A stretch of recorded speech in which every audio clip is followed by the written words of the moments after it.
సిరిపల్లి గ్రామ సర్పంచ్ అభ్యర్థిగా ఏ నమ్మకంతో పోటీలో దిగిండ్రు?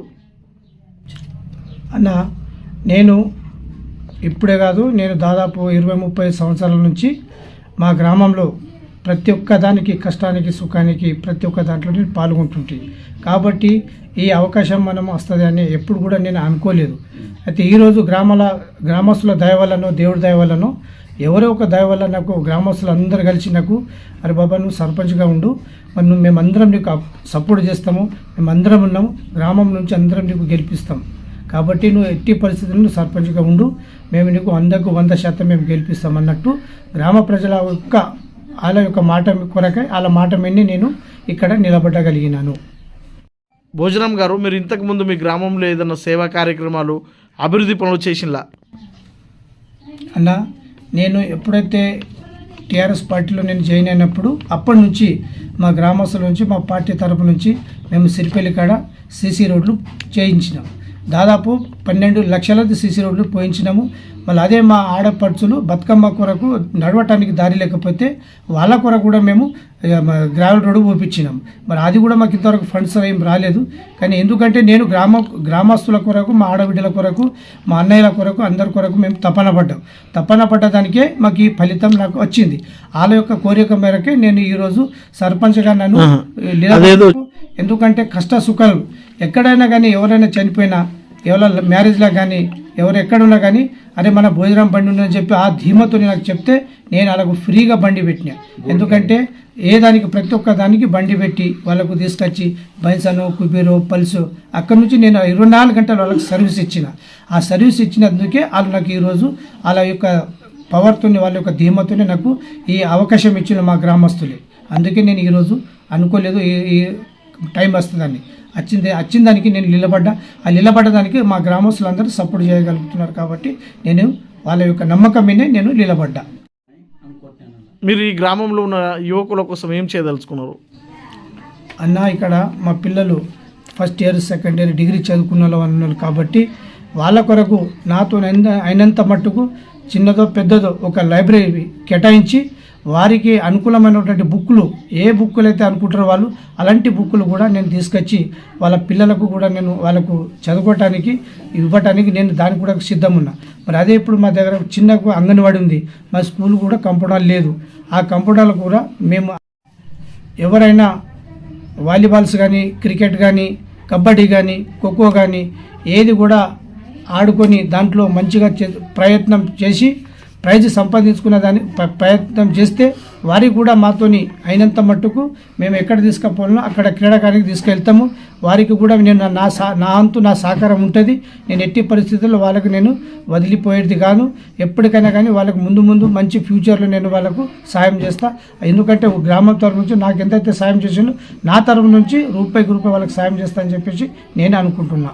గ్రామంలో మీరు ఒకవేళ సర్పంచ్గా గెలిస్తే ఆడపడుచుల కోసం ఏం చేస్తారు?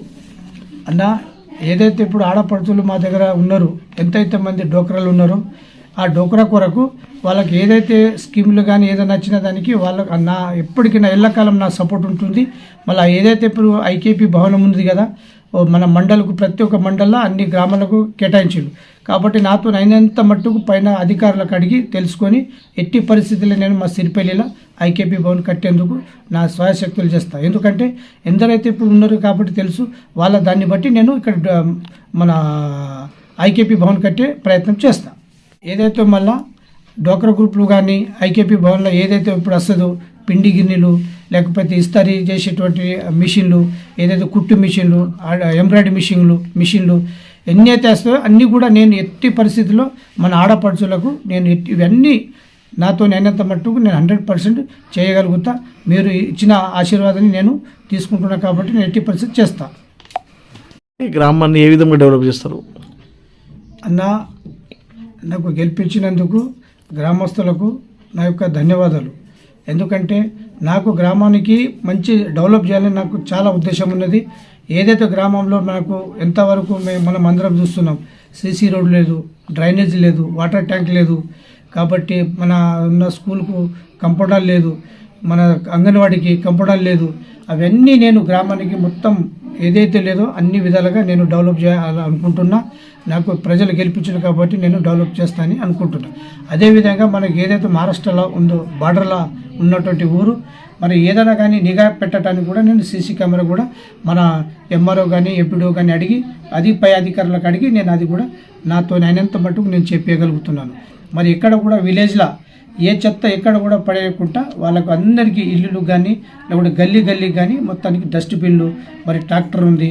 ఏదైతే మా గ్రామంని నేను డెవలప్ చేసుకోవాలనుకున్నాం కాబట్టి ఎప్పుడైతే నాకు సర్పంచ్గా ఎన్నుకుంటారో అప్పటి నుంచి నేను మన సిరిపల్లి గ్రామ పంచాయతీలో ఉన్నటువంటి అధికారి పంచాయత్ సెక్రటరీ గారితోని, మరి ఇక్కడ ఉన్నటువంటి మన గ్రామ పంచాయతీ వర్కర్స్ ఎవరైతే ఉన్నారో అందరితోని నేను మా విలేజ్ని మొత్తానికి క్లీన్గా చేపించి ప్రతి గల్లీకి మరి వాడకు మొత్తం నేను ఏదైతే డస్ట్బిన్లు ఉన్నాయో డస్ట్బిన్లు పెట్టించి ప్రతిరోజు గల్లీకి ట్రాక్టర్ని తింపే బాధ్యత నాది.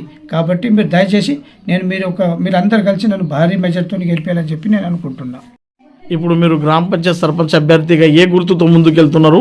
మీరు ప్రజల నుండి ఎలాంటి ఆశీర్వాదాన్ని పొందాలనుకుంటున్నారు? నేను నా యొక్క గుర్తు కత్తెర గుర్తు. ఈ కత్తెర గుర్తు వచ్చింది కాబట్టి నేను నా ఆడపడుచులకు దయచేసి ఒకటే నేను కోరుకున్నా మా విలేజ్లందరికీ ఏంటంటే, నేను ఏదైతే అనుకున్నానో నా కత్తెర గుర్తు, ఆ కత్తెర గుర్తుకు కాబట్టి ఆ కత్తెర గుర్తుని మీరందరూ గెలిపించాలని చెప్పేసి భారీ మెజార్టీతో మీరు గెలిపారని నేను అనుకుంటున్నాను. ఎందుకంటే ఆడపడుచులకు మా గ్రామస్తులకు ఏదైతే మీరు చెప్పినా దాన్ని బట్టి నేను ఈ గుర్తుని యొక్క మీ అందరి అభిమానంతో మీ అందరి యొక్క అమూల్యమైన ఆశీర్వాదం కలుగుతారని చెప్పేసి నేను భారీ మెజార్టీతో గెలిపారని చెప్పి కోరుకుంటున్నాను.